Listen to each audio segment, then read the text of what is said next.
سننے والوں، ہم یہاں خیبر پختونخوا ہاؤس میں بیٹھے ہیں۔ جیسے آپ کو معلوم ہے کہ تحریک تحفظ آئین پاکستان، جس میں تحریک انصاف بھی شامل ہے، انہوں نے اعلان کیا تھا کہ جس انداز میں پچھلے الیکشن کو 8 فروری کو بندوق کے زور پہ عدالت، ملٹری بیوروکریسی، سول بیوروکریسی کی طاقت سے انتخابات چھینے گئے، اور جس انداز میں 2 نمبر کے لوگوں کو پارلیمنٹ میں بٹھا دیا گیا، ڈی چوک پہ بنیادی اپنی انسانی حقوق کا استعمال کرتے ہوئے انسانوں نے اجتماع کا آئینیہ کا استعمال کرتے ہوئے جس انداز میں معصوم بچوں پہ گولیاں برسا کر پاکستان کی سڑکیں ان کے خون سے لال کی گئیں، جس طرح باعزت باپردہ خواتین کو گرفتار کیا گیا، اور اب بھی 60 سال کی عمر کے بہت سی خواتین جیلوں میں ہیں، اور ہزاروں کارکن صرف اس جرم میں ان کے خلاف FIR داخل کی گئی ہیں کہ وہ اپنے چھینے ہوئے ووٹ کے حق کے خلاف احتجاج کرتے ہیں۔ ان حالات میں ہر اس پاکستانی کی ذمہ داری بنتی ہے جو اس ملک سے محبت رکھتا ہے، جو چاہتا ہے کہ یہاں ایک آئین ہو، اس کی بالادستی ہو، منتخب پارلیمنٹ طاقت کا سرچشمہ ہو، تمام پالیسیاں وہاں سے ملیں، کسی فرد کا فرد پہ، کسی طبقے کا طبقے پہ، کسی فرقے کا فرقے پہ بالادستی نہ ہو، اور ایک جمہوری پاکستان جو قوموں کی قطار میں سر اٹھا کے چل سکے۔ ان سب کی ذمہ داری بنتی ہے کہ اس فسطائی حکومت کے خلاف نکلیں۔ ہم نہیں چاہتے، ہمیں اپنے بچے عزیز ہیں، ہماری اپنے افواج کے ساتھ، پولیس والوں کے ساتھ، پیرا ملٹری فورسز کے ساتھ کوئی دشمنی نہیں ہے۔ ہم صرف یہ چاہتے ہیں کہ ہمارے افواج اور ہمارے ادارے بھی دنیا کے فوجوں کی طرح، دنیا کے اداروں کی طرح آئین کے دائرے میں رہیں۔ اس سلسلے میں تحریک تحفظ آئین پاکستان نے، سب کو پتہ ہے، بہت پہلے سے اعلان کر دیا تھا کہ اس دن کو ہم ایک بلیک دن کے طور پہ منائیں گے۔ 25 کروڑ انسانوں کو، یہاں دہشت گردی کی باتیں ہوتی ہیں کہ ملک میں دہشت گردی ہے، دہشت گردی وہ کیا ہو سکتی ہے کہ 25 کروڑ انسانوں کی رائے کو بندوق کے زور پہ چھینا جائے اور پھر کہا جائے کہ ہم پاکستان کی خیر کے لوگ ہیں۔ اس سلسلے میں اعلان ہوا تھا کہ 8 فروری کو وہ ہوں گے۔ درمیان میں محترم عمران خان کی صحت کی خرابی کی بات کارکنوں کے ذہنوں میں، پارٹی کے کارکنوں کے ذہنوں میں ڈال دی گئی۔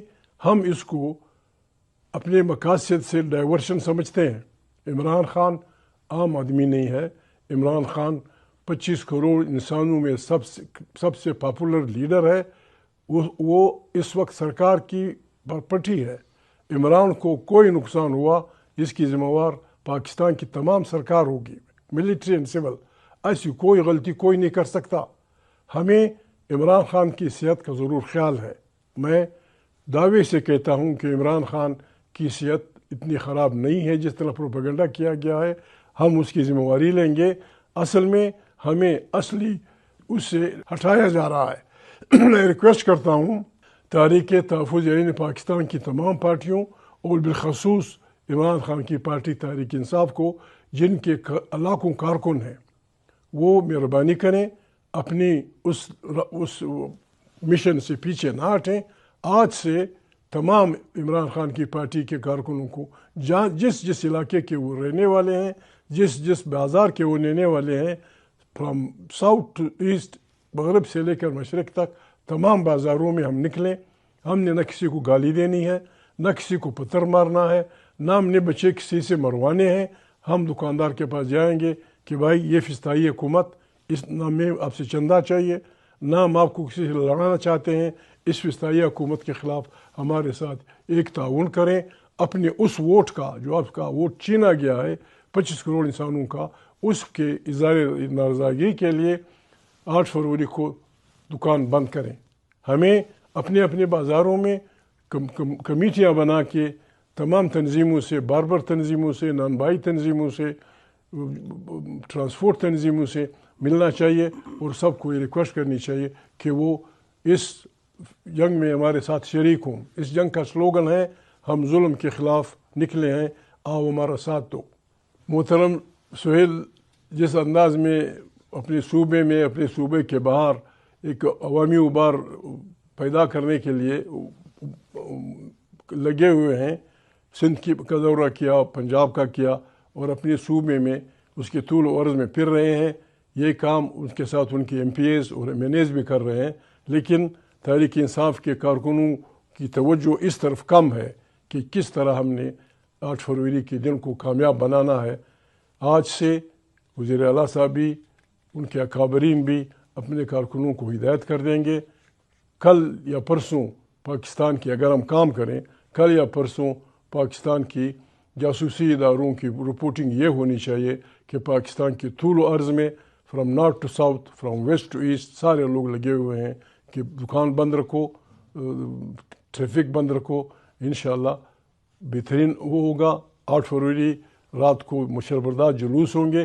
اس کے بعد اگر یہ حرکت نہیں کریں گے، ہم نے اپنی تاریخ جمہوری انداز میں، نہ کسی کو لڑانا ہے نہ کسی کو مارنا ہے، جمہوری انداز میں انشاءاللہ عوام کی طاقت سے ہم اس فسطائی نظام کو جام کر دیں گے اور پاکستان میں ایک نئے الیکشن کی فضا پیدا ہوگی. بھلے ہم اس میں ہار جائیں، پرواہ نہیں، لیکن ایک آزاد الیکشن کمیشن، اس کے نتیجے میں عام انتخابات، جو پارٹی جیتے وہ گورننگ کرے. ہم ایک دوسرے کو معافی دیں، جنہوں نے برا کیا ہے بس وہ بھی ٹھیک ہیں. لیکن انسان غلطیاں کرتا ہے، توبے کا دروازہ کھلا ہے. ہم سب توبہ کریں، آئیں پاکستان کی تشکیل نو کریں، ایک جمہوری پاکستان، ایک اچھا پاکستان جو قوموں کی قطار میں سر اٹھا کے چل سکے. بسم اللہ کریں. 8 فروری کے اس پہ متمرکز ہوں، کام شروع کریں. عمران خان کی صحت انشاءاللہ ٹھیک رہے گی، کوئی اس کا کوئی بال بیکار نہیں کر سکتا. 8 فروری کے بعد یہ ابتدا ہے. ہم اس وقت تک یہ تحریکیں چلاتے رہیں گے. نہ ہمیں شہباز سے دشمنی ہے، نہ کسی اور سے دشمنی ہے. ان سے بھی ہماری ریکویسٹ ہے کہ آپ نے کیا کمال کر دیا. ٹھیک ہے، الیکشن ہم سے اسٹیبلشمنٹ نے جینا تھا، لیکن آئین کے پرخچے تو آپ نے اڑائے. آپ نے غلط ووٹ استعمال کیا، عدالتوں کے پر کاٹے، اپنے پی کا آرڈیننس کر دیا. ان سب کا علاج یہ ہے کہ ہم کوشش کریں اور اس لنگڑی لوڑی جمہوریت کو کوشش کریں بچائیں، اور واقعی پاکستان میں واپس آئین کی بالادستی، قانون کی حکمرانی کے لیے کام کریں. یہ بہت بڑا جہاد ہے، یہ بہت بڑی خدمت ہوگی. ہر پاکستانی جس بھی پارٹی سے اس کا تعلق ہو، جس مسلک سے اس کا تعلق ہو، وہ ہمارا ساتھی ہے. آئیں ہاتھوں میں ہاتھ ڈال کر بس سڑکوں پہ 8 فروری کے شام کو مشل بردار جلوس نکال کر ہاتھوں میں ہاتھ ڈال کر یہ کہیں کہ ظلم مٹانے نکلے ہیں، آؤ ہمارا ساتھ دو. آپ سب کا شکریہ تھا یہ کہ انصاف کے کارکنوں ہمت کرو، اپنے اپنے بازاروں میں انتہائی شرافت سے ٹھولیوں میں جاؤ، لوگوں سے ریکویسٹ کرو شرافت سے. جو بند کرے وہ کسی شریف آدمی کا سلوگن تھا، جو دے اس کا بھی بلا، جو نہ دے اس کا بھی بلا. God bless you. بہت مہربانی. پاکستان زندہ باد، آمریت مرد آباد، جمہوریت زندہ باد. تمام قیدی رہا ہوں گے انشاءاللہ، ہماری بھائی ہیں، ہماری بہنیں ہیں. ہم ان کو اس قسم پرسی کی حالت میں قطعا نہیں چھوڑیں گے. گاڈ مہربان.